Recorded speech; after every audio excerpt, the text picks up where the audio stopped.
My name is Mark Miner. I am an investigative writer and author. In my travels, I've investigated many people and places. Watch as I seek out stories that are typically outside of the box of normal. I am the Seeker.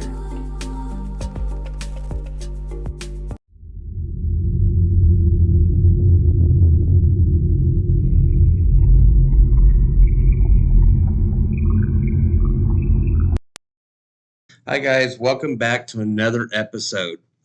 So there's a kind of a change of plans in this episode because I intended fully on going out to this location to the Umatilla Chemical Depot Army Base. So the Umatilla Chemical Depot is located in the northern part of Oregon, close to the Umatilla human communities. The base is among the most important military bases, judging by the chemical storage site, but also one of the less important ones if you look at it from a different point of view. The weapons are stored for decades without ever being officially used. The wide variety of chemical weapons is what made this military facility so important. Some of the most popular factors hosted on site include the HD blister agent or the VX and GB nerve agents. The HD blister agent is actually sulfur mustard, often referred to as mustard gas. At the same time, the VX and GB nerve agents represent mass destruction chemical weapons. So the reason why I changed this video was because I intended on fully going out there, but it's quite the drive for me. But I did try to contact people to see if I can get on the base or someone near the base. I couldn't really get a hold of anybody, so I kind of didn't want to drive out there, such a long trip to go out there and have 5 minutes and then just be kicked off the property. Or from around the property. So I just decided to do it this way. So hopefully you guys do enjoy this episode. So the Umatilla Chemical Plant, or I'm sorry, the Umatilla Chemical Depot Army Base, is part of the old process of empowering the United States of America with a wide and varied net of military facilities while preparing for World War II. Just like dozens of other bases, it was established in 1941. The mission of the base hasn't changed at all over the decades. It stored ammunition and blankets for plenty of powerful chemical weapons. However, in its first years, the United States of America used this base for manufacturing processes only, and never for storage or maintenance. Starting with 1962, things changed a little. During the Cold War, the facility also stored its work, especially since weapons were never officially used. Over those years, it stored more than 10% of the overall stockpile of the USA. After the Cold War ended, the uses of this base were significantly decreased. The upcoming invasion seemed pretty easy for the massive American force, whether you count Afghanistan or Iraq. Over the 90s, the production was almost completely ceased. The base was entirely reorganized, while the BRAC, Base Realignment and Closure Commissions, repeatedly evaluated its importance. By 1994, it was scheduled for closure. Plenty of weapons were sent to other bases, however, it is still alive. Judging by an official press release, all the chemical weapons on site have been successfully destroyed under extreme safety measures. By these times, there is no other weapons stored there officially. The base is scheduled for closure in 2015, but was it? No one can tell how the worldwide conflicts and wars go by then. In order to support the increase in credibility for the weapons destructions, the authorities built a destruction facility in 2001 close to the Umatilla Chemical Depot. The disposal began in 2004. Almost 5,000 tons of such weapons are said to have gone now by incineration. As the base history reaches to an end, there will be 8 similar bases left alive only. It was one of the 9 storage sites for chemical weapons. Over the years, no notable negative events were officially recorded. The local authorities worked tightly with the Umatilla Chemical Depot professionals and experts to ensure the protection and safety of the human communities nearby. The environment was also safe after being constantly checked for leakage or infestations. That's kind of scary. I mean, thinking living right next to that, you know what I mean? So, I don't know. I don't know if I'd want to do that. But so it's officially closed according to, um, you know, the powers that be.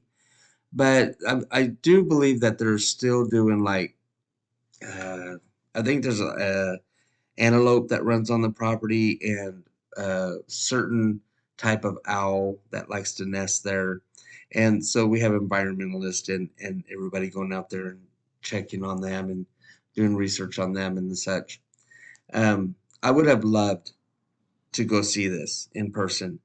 As you can see in the pictures that I provided, there are tons and tons and tons, if not thousands upon thousands, of these storage sites.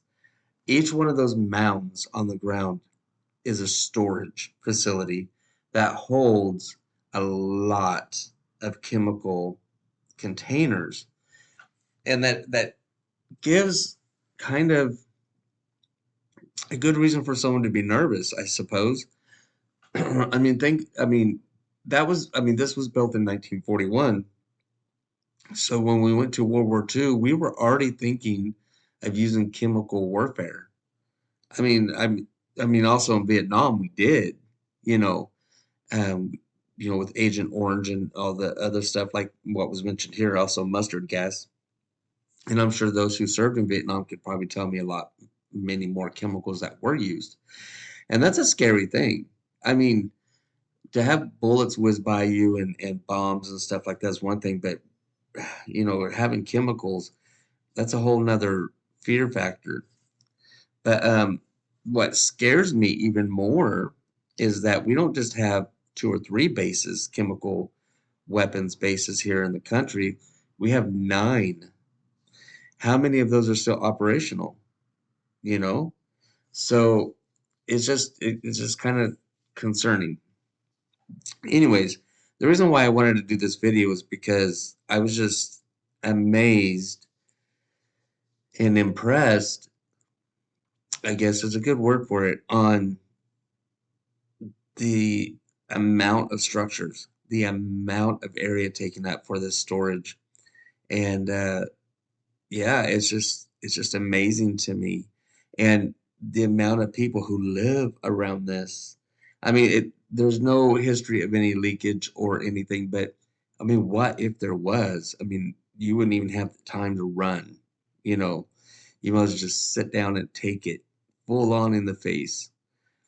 Um, they have since updated the base. I believe they did that in 2019, so that you're able to go on the base and kind of do like a tour or just visit, and see the history of the place.